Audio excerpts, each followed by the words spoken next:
नमस्कार दोस्तों। अपने विश्व के भूगोल की कड़ी में पृथ्वी की आंतरिक संरचना चल रही थी। कल मैंने आपको जो पृथ्वी के भीतर जो उत्पन्न होने वाली विभिन्न तरंगे हैं उन तरंगों के बारे में मैंने आपको बताया था। अब इसी क्रम में अगर हम आगे बढ़ें तो एक चीज़ यहाँ पर देखना वो है पृथ्वी की, ये लास्ट वीडियो है इससे संबंधित। फिर हम महासागरों की चर्चा करेंगे। आंतरिक संरचना से संबंधित मत, पृथ्वी की आंतरिक संरचना से संबंधित मत, इसके बारे में हम चर्चा करेंगे। देखो, इसके अंदर भी हमें जो है अलग अलग वर्गीकरण या जो है वो देखने को मिलते हैं। अलग अलग भूवैज्ञानिकों ने बताया है। जैसे अपने 3 वर्गीकरण को मुख्यतः पढ़ेंगे जो आपके कक्षा 11 की भूगोल की किताब में दिए हुए हैं। 3 वर्गीकरण, उन तीनों को ही हम पढ़ेंगे।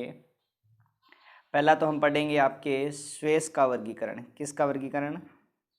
सबसे पहले हम चर्चा करेंगे किसकी? स्वेस का वर्गीकरण। और इसके बाद में हम पढ़ेंगे डेली का वर्गीकरण। किसका वर्गीकरण पढ़ेंगे हम?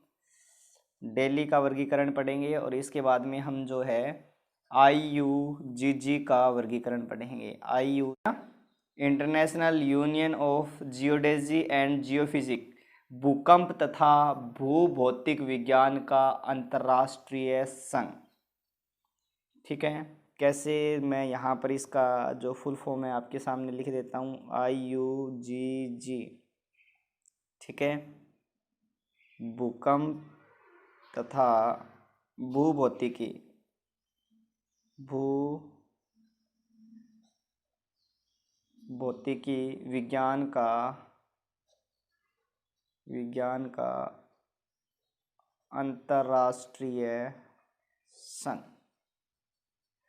ठीक है। IUGG भूकंप तथा भूभौतिक विज्ञान का अंतर्राष्ट्रीय संघ। ठीक है। International union of geodesy and geophysic. ठीक है ना। तो इन मतों के द्वारा जो है हमें पता चलता है कि भूमि का जो ऊपरी भाग है, ठीक है, भूमि का जो ऊपरी भाग है वो तो परतदार चट्टानों या फिर अवसादी चट्टानों से क्या है कि बना हुआ है। ये जो मत है, इन मतों के द्वारा ही हमें पता चलता है, ठीक है, कि ऊपरी भाग जो है वो किन से बना हुआ है। भूमि का ऊपरी भाग जो है वो परतदार चट्टानों या फिर अवसादी चट्टानों से बना हुआ है। ठीक है ना। परतदार चट्टानों या फिर अवसादी चट्टानों से बना हुआ है।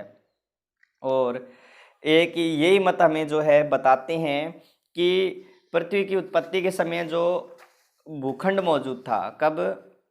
पृथ्वी की उत्पत्ति के समय जो भूखंड मौजूद था, पृथ्वी की उत्पत्ति के समय मौजूद भूखंड, वो जो है वो कहलाता था सील्ड। क्या कहलाता था? सील्ड कहलाता था। ठीक है ना। ये भी इसी के बारे में। अब अपने अलग अलग वर्गीकरणों को देखते हैं। तो सबसे पहले आप हेडिंग डाल लीजिए स्वेस का वर्गीकरण। किसका वर्गीकरण की चर्चा करेंगे? सबसे पहले हम स्वेस का वर्गीकरण। देखो, स्वेस का वर्गीकरण जो है वो क्या बता रहा है। तो इस तरह से मैं पृथ्वी की आंतरिक संरचना को बना देता हूँ। ये मैंने एक पृथ्वी का टुकड़ा ले लिया या पृथ्वी का मैंने एक भाग ले लिया है। ठीक है। ये मैंने एक पृथ्वी का क्या ले लिया? आपके सामने भाग ले लिया इस तरह से। तो जो स्वेस का वर्गीकरण है वो क्या बता रहा है? ठीक है ना। तो मैं उस स्वेस के वर्गीकरण के अनुसार आपको यहाँ पर बताने जा रहा हूँ। ठीक है। स्वेस ने जो है वो अपना वर्गीकरण जो है वो रासायनिक आधार पर दिया है। इस चीज़ का भी आप ध्यान रखना। स्वेस ने अपना वर्गीकरण किस आधार पर दिया है? रासायनिक आधार पर दिया है। और उसके अनुसार जो है उसने इस तरह से 3 परतें जो है वो बताई है। 3 परतों को जो है, पृथ्वी के आंतरिक भाग को 3 परतों को में बांटा है। इसको उसने जो है नाम दिया है सियाल। क्या नाम है? सियाल। क्रस्ट भी कह सकते हो। ठीक है। इसको नाम दिया है सीमा या फिर इसको मेंटल कहा जाता है। इसको नाम दिया है नीफे। नीफे अर्थात करोड़ कह सकते हो इसको। ठीक है ना। सियाल, सीमा और निफे, ठीक है, भाग अंदर जो बताए हैं, और इसने जो नाम है अलग अलग है, ठीक है। यहाँ पर सियाल, और ये कौन सा, सीमा, और ये निफे, ठीक है। क्रस्ट मेंटल क्रोड, क्रस्ट मेंटल क्रोड, क्रस्ट मेंटल क्रोड, ठीक है, क्रस्ट मेंटल क्रोड, सियाल, सीमा और निफे, ठीक है। और ये जो इसने ये जो यहाँ से यहाँ तक दूरी बताई है, ठीक है, भी ये जो ऊपरी भाग है, मतलब मैंने आपको बताया ना ऊपरी भाग जो है वो किन से बना हुआ है, परतदार चट्टानों से, ठीक है। ये दो परतदार जो चट्टानें हैं, ये लगभग इनकी यहाँ से यहाँ तक दूरी कितनी है, 40 किलोमीटर की है, ठीक है ना। सियाल, सीमा और निफे, ठीक है। अब सियाल, इसमें जो है जो धातु है वो कौन कौन सी है, देखो, एक तो है सिलिका, कौन सी है, सिलिका है, ठीक है। सिलिका के साथ साथ इसमें कौन सा है, एल्यूमिनियम है, कौन सा है, एल्यूमिनियम है, ठीक है। सिलिका के साथ साथ कौन सा है, एल्यूमिनियम है, सिलिका के साथ साथ एल्यूमिनियम है, इसीलिए इसको क्या है, क्या नाम दे दिया, सियाल दे दिया, क्या दे दिया, सियाल। सीमा, इसके अंदर जो है सिलिका के साथ साथ, सिलिका के साथ साथ कौन सा है, मैग्नीशियम है, कौन सा है, मैग्नीशियम है, इसीलिए इसको क्या नाम दे दिया, सीमा नाम दे दिया। निफे, मतलब इसमें कौन कौन सा, एक तो निकिल है, कौन सा, निकिल, और इसके साथ साथ जो है फेरिस या फेरस है, ठीक है ना, मतलब लोहा, इसीलिए इसको क्या है कि NiFe, निफे नाम में दे दिया, ठीक है। ये भाग कौन सा हो जाएगा, क्रस्ट हो जाएगा, और ये कौन सा हो जाएगा, मेंटल, और ये कौन सा हो जाएगा आपके, क्रोड हो जाएगा, ठीक है। सियाल, सीमा, निफे, इनका क्रम पूछ सकते हैं आपसे, प्रश्न यहाँ से क्रमों का ही आता है, या तो क्रस्ट, मेंटल, क्रोड का क्रम पूछेंगे, या सियाल, सीमा, निफे का क्रम पूछेंगे, या इनमें पूछ लेंगे कौन कौन सी धातु है, सियाल में कौन सी है, सीमा में कौन सी है, ठीक है, या इस निफे भाग में कौन कौन सी है, तो निकिल, फेरिस है, और सबसे नीचे वाला भाग कौन सा है। इस तरह से आपके जो है यहाँ से प्रश्न पूछा जा सकता है, और यही जो है रासायनिक आधार पर किसने, स्वेस ने अपना वर्गीकरण दिया है, किसने वर्गीकरण दे दिया है, स्वेस ने, ठीक है। इस स्वेस के वर्गीकरण के बाद में हम चर्चा करेंगे डेली के वर्गीकरण की, किसके वर्गीकरण की, डेली के वर्गीकरण की। तो आप हेडिंग डाल लीजिए, डेली का वर्गीकरण, किसका वर्गीकरण, डेली का वर्गीकरण।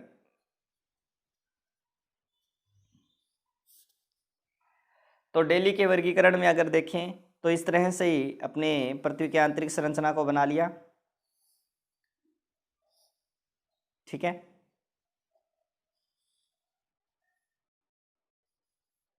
इस तरह से मान लो पृथ्वी की आंतरिक संरचना को हमने बनाया, और इसमें अगर हम देखें तो ये डेली जो का वर्गीकरण है ये इस तरह से बता रहा है कि इनका घनत्व कम ज़्यादा बता रहा है, इस तरह से, ठीक है। भी इनका जो है इस तरह से भी घनत्व कम ज़्यादा है एक तरह से, ठीक है। ये मान लो पूरा का पूरा क्या है, एक तरह से स्थलमंडल है, स्थलमंडल पर भी इसका घनत्व जो है वो क्या है, कम ज़्यादा है। इस स्थलमंडल को इसने नाम दे दिया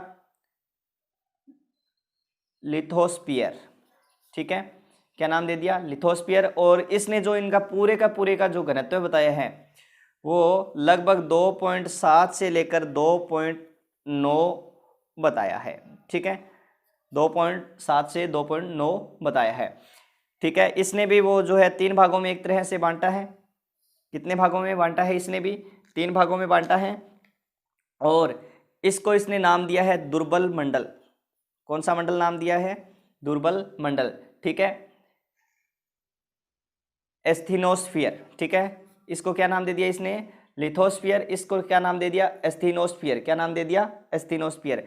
और इनके बीच का जो इसने घनत्व बताया है, ठीक है, वो लगभग इसने 3.3 से लेकर 4.5 बताया है, कितना घनत्व बताया, 3.3 से 4.5 घनत्व बताया है। इसको इन्होंने नाम दे दिया मध्य मंडल, क्या नाम है, मध्य मंडल, ठीक है। इसको नाम जो है मिजोस्फीयर कहा गया है, क्या कहा गया है, मिजोस्फीयर, ठीक है, क्या कहा गया, मिजोस्फीयर। इसका जो घनत्व है वो भी इसने अलग बताया है, 4.5 से 7 घनत्व बताया। मैंने आपको घनत्व के बारे में पहले ही चर्चा कर ली है कि जैसे ही हम पृथ्वी के आंतरिक जो है या अंदर की तरफ जाएंगे तो इसका घनत्व क्या होगा, धीरे धीरे बढ़ता जाएगा, घनत्व क्या होगा, धीरे धीरे बढ़ता जाएगा, ठीक है। और ये जो तीसरा है उसका नाम क्या है, बेरिस्फीयर, कौन सा, बेरिस्फीयर, या फिर कहीं कहीं आपको ये नाम भी मिलेगा पायरोस्फीयर। क्या नाम मिलेगा? पायरोस्फीयर। ठीक है, इसका भी अगर हम घनत्व की बात करें, बेरिस्फीयर या पायरोस्फीयर की घनत्व की बात करें, तो इसमें भी जो है 8 से 11 या फिर 11 से 13 इतना घनत्व जो है इसका घनत्व जो है आपको 8 से 11 और 11 से 13 इसका घनत्व आपको देखने को मिलेगा। भी मैंने आपको बताया था, ठीक है, भी पृथ्वी के जब आंतरिक या अंदर की तरफ जाएंगे तो इसका घनत्व क्या है, धीरे धीरे क्या होगा, बढ़ता जाएगा। और ये किसका वर्गीकरण है? डेली का वर्गीकरण है। ठीक है ना।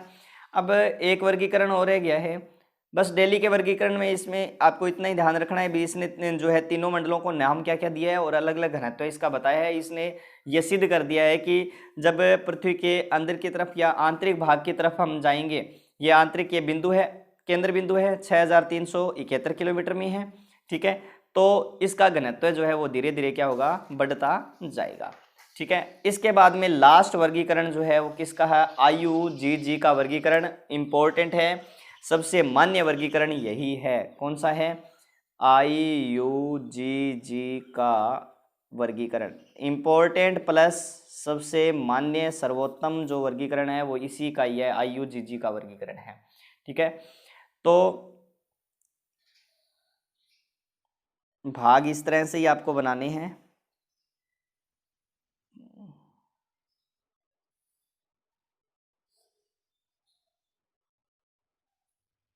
ठीक है, इस तरह से ही आपको बनाने हैं। और ये जो है ये क्या है? एक तरह से ऊपरी क्रस्ट। क्या नाम दिया है? ऊपरी क्रस्ट या ऊपरी भाग।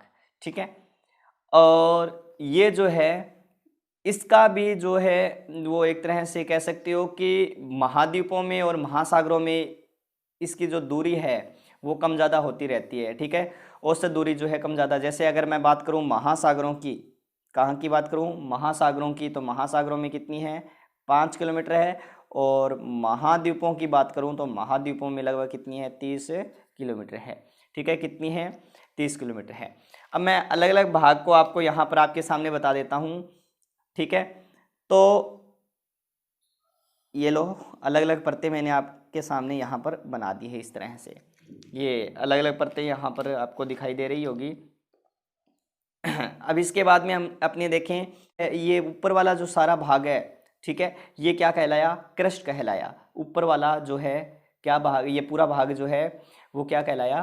क्रस्ट कहलाया। ठीक है, ऊपर वाला पूरा का पूरा भाग जो है वो क्या कहलाया? क्रस्ट कहलाया। ठीक है, इसको मैंने नाम दे दिया ऊपरी क्रस्ट का। और ये कौन सा है? ये है आपके निचला क्रस्ट। ठीक है, ऊपरी क्रस्ट, निचला क्रस्ट, पूरा का पूरा क्रस्ट भाग है ये, इसको ऊपरी क्रस्ट और इसको निचला क्रस्ट नाम दे दिया। ठीक है, मध्य का भाग हमने क्या नाम दिया था? मेंटल। तो मेंटल के अंदर अगर हम चर्चा करें तो इसको नाम दे दिया ऊपरी मेंटल। क्या कह दिया? ऊपरी मेंटल। और इसको नाम दे दिया निचला मेंटल। ऊपरी मेंटल और है निचला मेंटल। और सबसे नीचे वाला भाग जो है वो क्या कहलाया था? क्रोड कहलाया था। क्या कहलाया था? क्रोड कहलाया था। इसको नाम दे दिया हमने बाह्य क्रोड।